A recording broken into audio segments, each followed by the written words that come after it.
அன்பு தமிழ் உறவுகள் அனைவருக்கும் வணக்கம். இது புலக்கண்ணின் தமிழ் தேடல் போட்டி நிகழ்வுக்கான நேரம். இன்று 15/3/2026 ஞாயிற்றுக்கிழமை. பிரித்தானிய நேரம் பிற்பகல் 6 மணி. இன்று உலகமெல்லாம் பறந்து வாழும் உறவுகள் அனைவருமே தங்களுடைய அம்மாக்களை போற்றி புகழ்ந்து பாடிக்கொண்டிருக்கின்றார்கள். உண்மையில் அன்னை இல்லாமல் இந்த உலகத்தில் எதுவுமே இல்லை. அவர்களுக்கு ஈடு இணை என்று யாரும் இல்லை என்றுதான் கூற வேண்டும். அனைத்து அம்மாக்களுக்கும் புலக்கன் இனிய நல்வாழ்த்துக்களை தெரிவித்துக் கொள்கின்றது.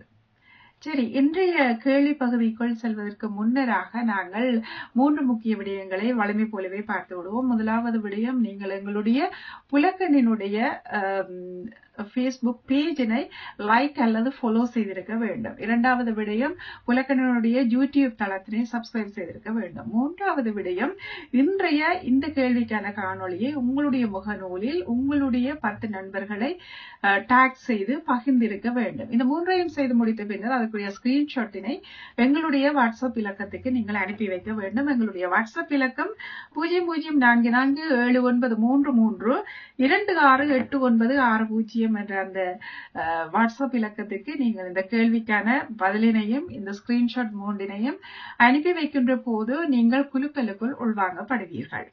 இன்றைய கேள்வி எண் 15.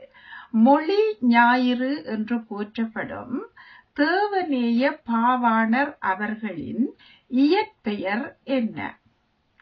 மொழி ஞாயிறு என்று போற்றப்படும் தேவநேய பாவாணர் அவர்களின் இயற்பெயர் என்ன? இந்த கேள்விக்கான பதில் உங்களுக்கு தெரிந்திருந்தால் பதிலினையும் நான் ஏற்கனவே சொல்லியிருந்த அந்த 3 ஸ்கிரீன்ஷாட்டினையும் நீங்கள் எங்களுடைய வாட்ஸ்அப் இலக்கத்துக்கு அனுப்பி வைத்து உங்களுடைய அதிர்ஷ்டத்தை ஒரு முறை பரீட்சித்து பார்த்து விடுங்கள். சரி, உண்மையிலேயே 100க்கும் மேற்பட்டவர்கள் இந்த போட்டியில் மிக ஆர்வத்தோடு பங்கெடுத்துக் கொண்டிருக்கின்றீர்கள்.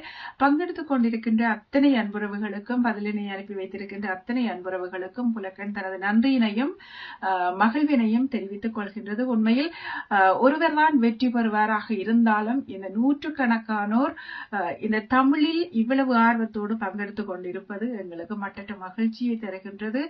தொடர்ந்தும் எங்களுடைய தமிழ் பணிக்கு இது ஒரு பெரும் ஊக்க சக்தியாக இருக்கின்றது. தொடர்ச்சியாக உங்களுடைய பதில்களை நாங்கள் எங்களுடைய வாட்ஸ்அப் இலக்கத்தில் எதிர்பார்த்து நிற்கின்றோம். மற்றொரு கேள்வியோடு உங்களை நாடி வரும் வரைக்கும் நன்றி கூறி விடைபெறுகின்றேன். நன்றி, வணக்கம். என்றும் வாழ்க தமிழ்.